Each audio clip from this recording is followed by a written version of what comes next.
Hello, this is Bocho's brother with another one for you. Today we're going to take a look at the state of the Cyberpunk. It's the state of the Cyberpunk address. I've been inspired.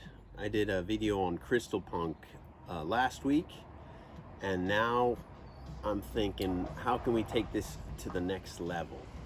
So Crystal Punk is really awesome. It's its own thing, it's its own world. It's a lot of crystals infused with magic. It's leaning a little bit more towards arcane or maybe even Overwatch with D&D 5e. But I've got a real craving for some acid rain, for some Blade Runner feeling, for some Shadowrun style play. And so I went out there online and I was looking what's going on, these days in Cyberpunk. What are the options? And yeah, Shadowrun has come a long ways. It's in its 6th edition, but the problem right now with Shadowrun as opposed to 5e is that it's like the Matrix movie, but every time they get into combat, they have to actually type in and write the HTML code, because that's how much it slows down due to the mechanical underlay of the game. Very creative, very awesome. This book here is the 20th anniversary. I believe it came out around 1992 originally in Seattle. There it is. And it kind of touches the heartstrings for me as well, because I'm originally from Seattle. Here's the original Shadowrun cover. You have Deckers.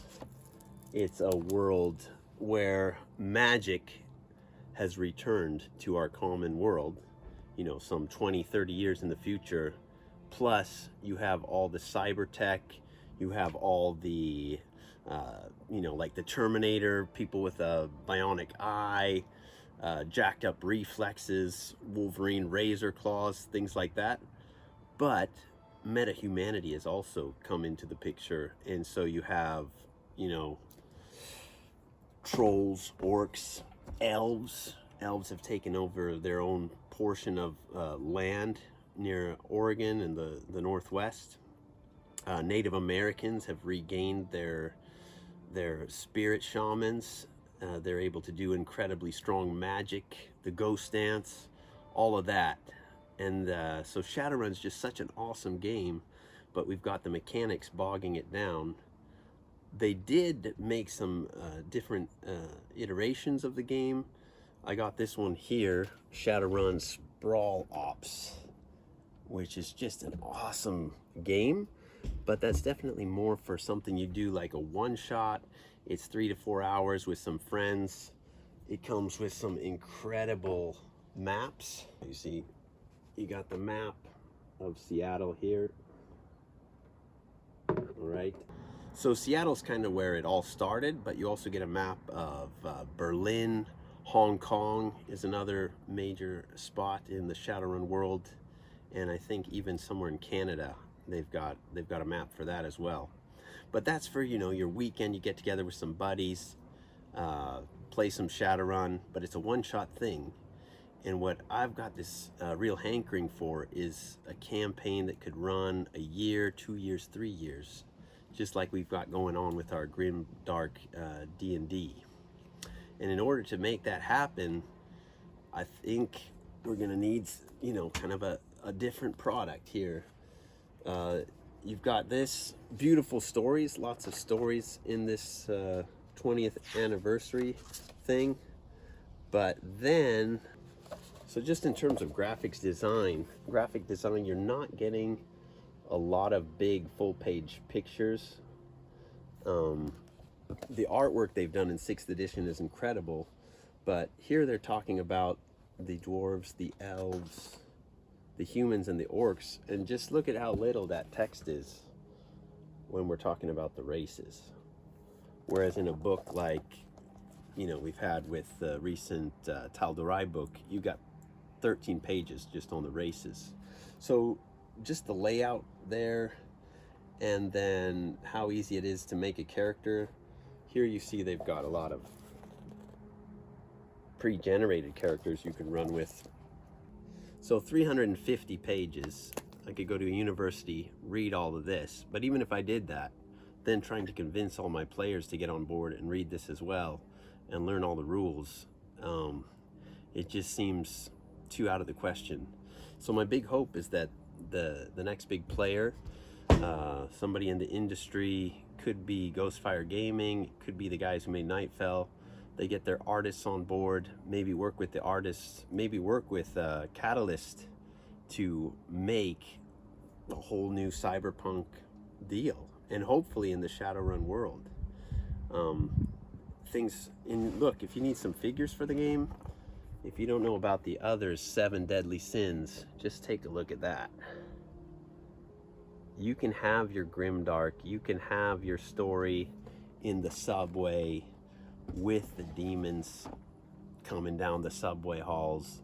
You can have bug shamans. There's tons of great adventures and campaigns already written for Shadowrun, but it all needs to be updated. A lot of the former products from 4th edition, even 5th edition, are a lot of just black and white text, very small font size, and it's just kind of hard to get through all that. So we need something that's quicker to jump and get you into the game. So even combine some of this. Look, the Others, it's got incredible lore, incredible little stories about the characters there. But the problem is, you play a game, and it's maybe on a Saturday or Sunday, and you jam, and you have a great time, and you have a one-shot session, but after that, it's over, it's done. And you don't have this character advancement that I'd like to see. You know, you got so many stories you can tell with Shadowrun. You've got out in the old Wild West cyberpunk, you got the dragons and the corporations. You have, you know, everything that you have in D&D, but taken to a notch in the future. You have infiltrating the megacorp episode, you have the subway episode, you have the fight up on the skyscraper and jumping off, grabbing onto the helicopter kind of thing. You have futuristic vehicles, riggers, who are able to tap into their machines and drive them with their mind, or the deckers, you know, but keep it old 80s style deckers with their like electric synthesizer boards to jack in with a cable into the internet. And then you've got that whole, you know, fight to shut down the security systems with the deckers. So many cool things to take advantage of, and just not the system right now to be able to run it in a way that people are going to jump right into it the way they are with D&D 5e, and not a current live show like Critical Role that's doing something like this. Now, I know Critical Role has been taking their 3rd season into a little bit more of a futuristic feel, you know, kind of Road Warriors, Mad Max kind of situation going on in the campaign at the moment, races, technology, weapons, guns, which is great. And I'm also up for that kind of feel. You have currently in 5e, this one here, Eberron. This is a special collector's edition cover. And this is a whole thing. It's its whole own world, which really deserves its own campaign. I wouldn't necessarily bring this into that, right? This is its own world, its own planet. Crystal Punk is its own world, its own planet. But when we're talking about Blade Runner, when we're talking about Cyberpunk 2077, when we're talking about Shadowrun, then we're talking about the current world. You touch on geopolitics, you touch on racism, you touch on extreme wealth inequality, all of these exciting themes, along with Uzis, races, battles in the car chase. Listen to that. I don't know if you hear that in the background, but that's from Terminator 1, with the car chase and making your own pipe bombs, throwing them out the window, fighting off cyborgs. But also friggin' dragons, also friggin' all the monsters from the Monster Manual, All the monsters from the others. Are you kidding me? So somebody, I hope you watch this. I hope you put out a Kickstarter, put it together well. I mean, I know they recently did a Blade Runner Kickstarter, but again, I didn't really want to learn a whole new system or be narrowed down to an only, what shall we say, like a detective noir kind of deal, you know, where it's just figure out the mystery of the Jack the Ripper kind of situation. That's a great thing to have in a campaign, in a Shadowrun campaign. Jack the Ripper, who did it kind of thing.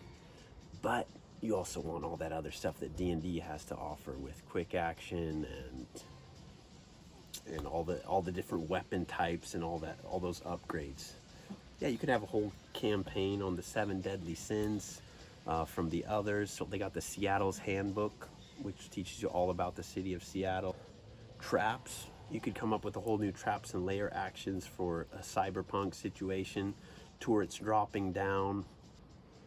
Altered Carbon was an absolutely excellent cyberpunk kind of futuristic feel. Body modifications, what it's like to deal with holograms, things like that. And then you could even get wacky and take your campaign up to the moon and into space adventures, and then you're going into a whole other game where you have full-on, you know, military battles, dragons flying in, stuff like that. Maybe use some strongholds and followers rules. So the potential is out there. Bars and clubs and the heavy metal, the orcs with the heavy metal, gang affiliations. So yeah, I'll just kind of have dropping in here and there different movies, video games that have already touched on this topic, but if we could all compile that into one 5e thing, man, neon lights, fluorescent pink, plasma, all that, let's do it. Cyberpunk 5e, somebody put it out there. And until next time, this is Bocho's brother signing off.